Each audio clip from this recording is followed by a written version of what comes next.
Esther POV. It was a long, long nightmare. Jonah Fitzpatrick dragged me to the top of the high tower. He leaned close with that twisted grin. Little sister-in-law, did you truly believe your son Sonny's death and your husband Archer's were mere accidents? 3 years. I planned this for 3 years. And now, he spread his arms, encompassing the tower. No, the family, the name, the territory, it's all mine. Fury ignited in my chest. Now you have 2 choices, submit or die. I met his eyes in silent defiance. As you wish. He shoved me off the tower. The wind howled in my ears. His laughter chased me down into the dark. The tower. The fall. The nightmare spiraling into chaos.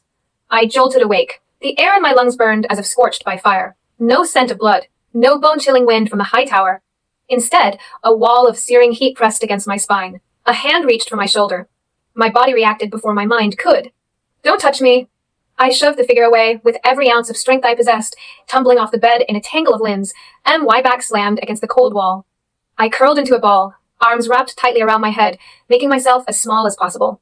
My heart pounded like a frantic bird trapped in a cage, wings beating desperately against my ribs. I gasped for air, trembling like a withered leaf in a storm. The vertigo of the fall still churned in my stomach. I couldn't tell if it was fear or fury. Behind me, a low, muffled sound, something between a growl suppressed deep in the chest and a whimper of a soul being torn apart.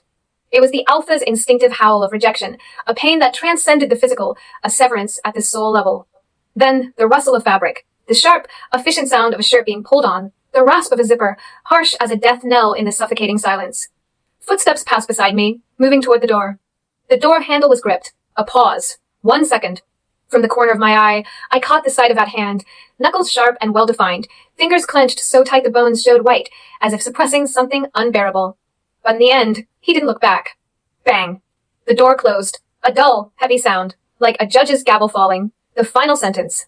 The tide of terror slowly receded. Only then did I realize, beneath me were silk sheets, cool and heavy, sliding against my skin with a luxury that did not belong to me. This was not my drafty, crumbling room. Not the frozen stone floor of Crow's Peak. My palms pressed into the carpet. Thick, soft, plush, cradling my hands like clouds. Slowly, I lifted my head. Moonlight streamed through the tall windows, spilling pale silver columns across the floor. I saw the ornate crown molding on the ceiling, the gilded sconces on the walls. And on the far wall, a family crest, a wolf rampant, jaws open in a silent howl, with 2 words etched beneath it. Fitzpatrick. Fitzpatrick Manor. The territory of Alpha Archer Fitzpatrick, my husband. The man who, in my previous life, had died soaked in blood on the desolate ridge of Crow's Peak, fighting to protect a pack already rotting from within. Lightning split my mind. I had been reborn. That nightmare was real. It was the final ending of my past life. The man I had just pushed away, those gray eyes watching me in the dim light, sharp as a hawk's, that wall of searing heat, his broad, muscle back taut under the moonlight with a suppressed, dangerous restraint, that scent of cedar and coming storm, thick and unfamiliar, yet stirring something deep and instinctive in my wolf. It was Archer, my husband, a good man I had neglected for an entire lifetime, a strong alpha. He was alive. The realization hit me like a bucket of ice water poured over my head, and at the same time, a fire exploding deep in my chest. Sonny was not dead, Y.E.T. And my family had not fallen. Archer had not died in battle. And I had not yet been pushed from the top of the high tower by Jonah Fitzpatrick, Archer's cousin, that oily-smiled, ambitious devil. I was alive. Moonlight streamed through the tall windows, illuminating my hands. I stared at them. Young, smooth, no calluses from years of hard labor, no faint scars from kitchen accidents. These were the hands of an 18-year-old girl. A surge of desperate energy drove me off the bed. I stumbled across the room to the ornate vanity. I braced my hands on the cold marble, knuckles white, and forced myself to look up. The face in the mirror was mine, and yet not. Pale, haunted, eyes wide with a terror that made them look years older, but the skin was unlined. The jawline was softer. IT was the face of my previous life. I was back. I was truly, truly back. 18 years old. On the night of my wedding to Archer Fitzpatrick. The night the nightmare began. The last dregs of panic and despair receded, burned away by a new emotion that rose like a black tide. A cold, furious, all-consuming hatred.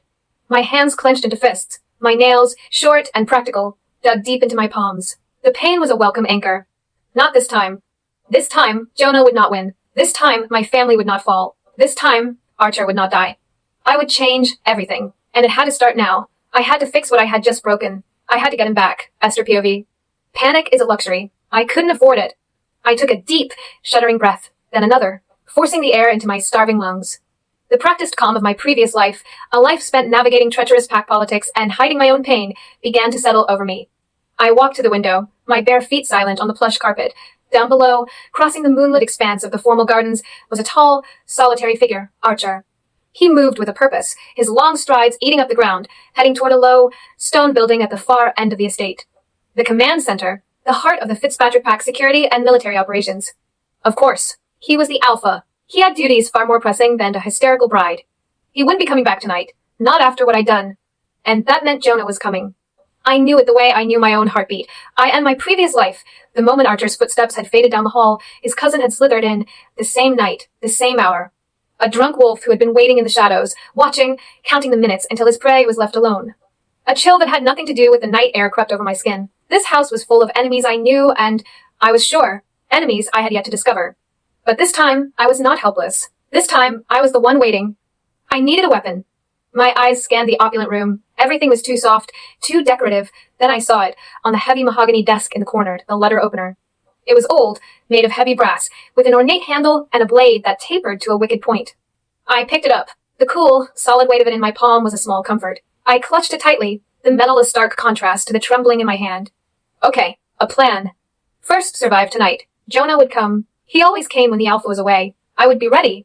Second, wait for dawn. Find Archer. Try to explain. I would stick to the nightmare story. It was the only version of the truth he might possibly believe. Third, contact my family. I had to warn them to start putting things in motion. My father was a good man, but too trusting. He wouldn't see the danger until it was too late.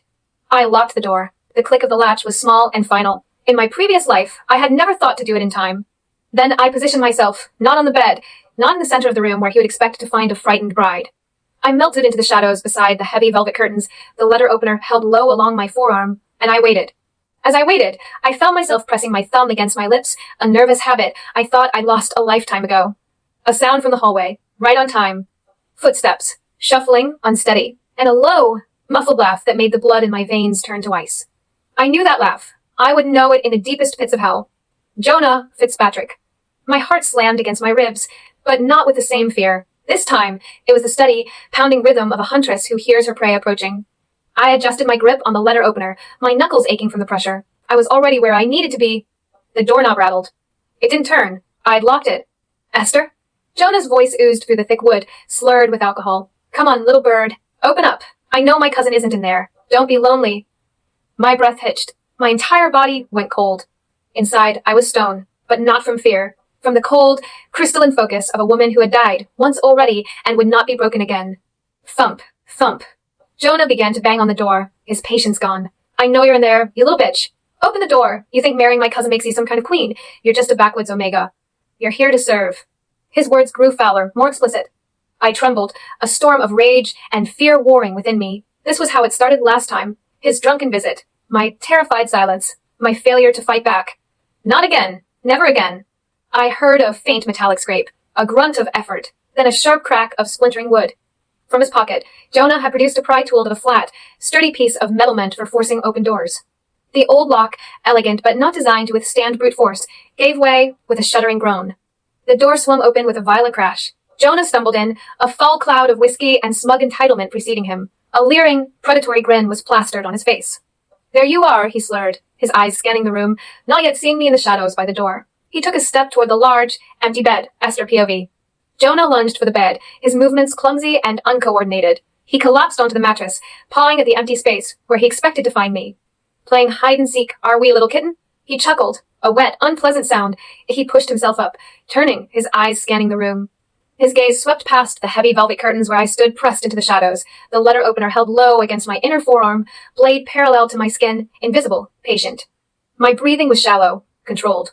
The terror of my past life howled in my skull, but I held it down, drowning it beneath the cold, black tide of hatred I had cultivated across a lifetime of suffering.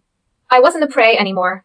Jonah's eyes were still adjusting to the dim light. He squinted toward the bathroom door, then toward the armoire. His back was to me, broad and exposed. Now! I moved. Not away. Forward. 2 silent steps, and my bare feet made no sound on the plush carpet.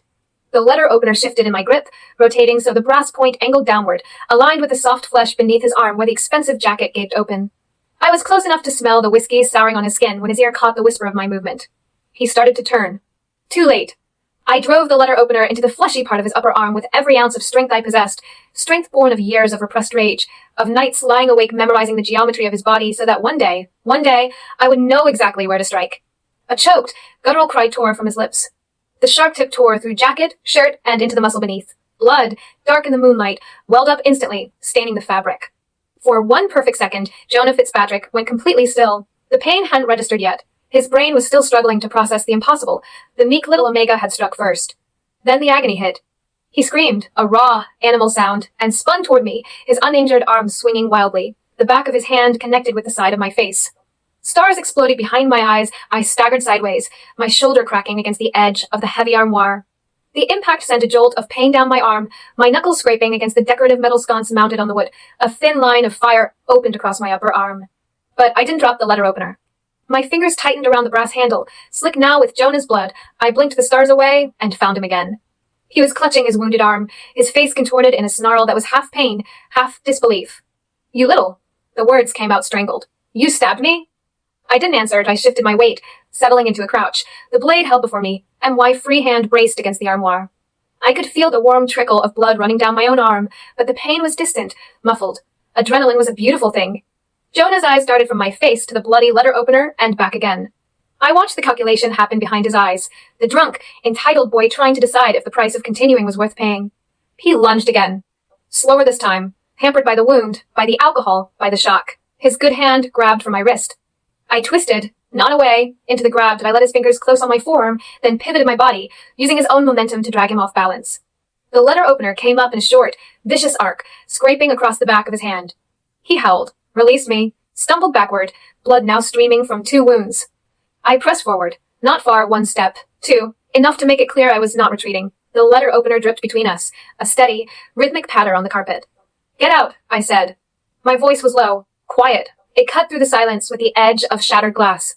Jonah looked at me, truly looked, past the fragile girl's body, past the Omega designation, into the thing that now lived behind my eyes, something cold, something patient.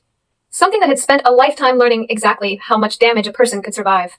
The lust and drunken arrogance were gone, replaced by a dawning, primal fear. This was not the girl he remembered. This was not a victim. He realized how much trouble he was in. If Archer found out... He didn't wait for a second invitation. Clutching his arm, he scrambled toward the door, his retreat as pathetic and cowardly as his attack had been arrogant. He ran so fast, so blindly, that he never even glanced toward the shadows of the alcove where his cousin stood watching. The sound of his footsteps faded into a hollow silence. The adrenaline drained away. My knees gave out. I slid down the wall to the floor, the letter opener falling from my nerveless fingers onto the thick rug with a soft thud. I stared at my hands. They were shaking. There was blood on them now, his and mine, mingled together. I could smell it, the phantom scent of a lifetime of it layered beneath the fresh copper tang. I did it. I struck first. I fought back. And in that moment, the last vestiges of the frightened girl I used to be died, and something new, something harder and more resilient, settled into its place, solid as a foundation of stone.